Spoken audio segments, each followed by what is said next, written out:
తెలంగాణ ప్రజాపాలన ప్రభుత్వంలో అధికారంలోకి వచ్చిన 48 గంటల్లోనే మహిళలకు రాష్ట్ర వ్యాప్తంగా ఉచిత బస్ ప్రయాణ సౌకర్యాన్ని కలగజేయడంతో పాటుగా వారినే యజమానులుగా చేస్తూ మహిళా సంఘాలతో బస్సు కొనుగోలు చేసేటువంటి వ్యవస్థను తీసుకొస్తూ ఈరోజు రాష్ట్ర రోడ్డు రవాణా సంస్థ దేశంలోనే మొట్టమొదటిసారిగా యాత్రా దానం పేరు మీద అంటే అనేక రకాల వ్యవస్థల లోపల అనేక రకాల దానాలు జరుగుతున్న సందర్భంలో టూర్లను స్పాన్సర్ చేస్తూ అంటే ప్రయాణ పిల్లలకు సంబంధించి కావచ్చు, లేదా గ్రామాల్లో ఉన్నటువంటి వాళ్ళను దైవ దర్శనాలకు సంబంధించి కావచ్చు, పాఠశాలలకు సైన్స్కు సంబంధించి కావచ్చు, ఈ విధంగా రకరకాల టూర్స్ను స్పాన్సర్ చేసే ప్రోగ్రాంకు ఆర్టీసీ ఈరోజు ఒక రూపకల్పన చేయడం జరిగింది. దానికి ఆర్టీసీ ఎండీ గారు 1 లక్ష రూపాయలను ముందుగా ప్రారంభోత్సవం చేయడానికి, అదేవిధంగా ఆర్టీసీ మంత్రిగా నేను 1,116,000 రూపాయలని ఇస్తూ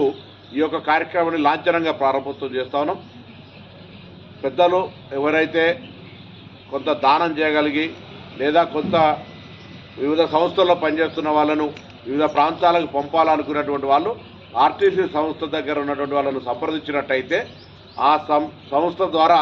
వాళ్ళకి బస్ సౌకర్యాన్ని కలుగజేసి అందుకు సంబంధించిన ఛార్జీని డొనేషన్ రూపంలో తీసుకునే ఈ కార్యక్రమం యొక్క రూపకల్పన, దీనికి యాత్రాదానం అని ఆర్టీసీ తరఫున ఈరోజు లాంఛనంగా ప్రారంభోత్సవం చేస్తాం.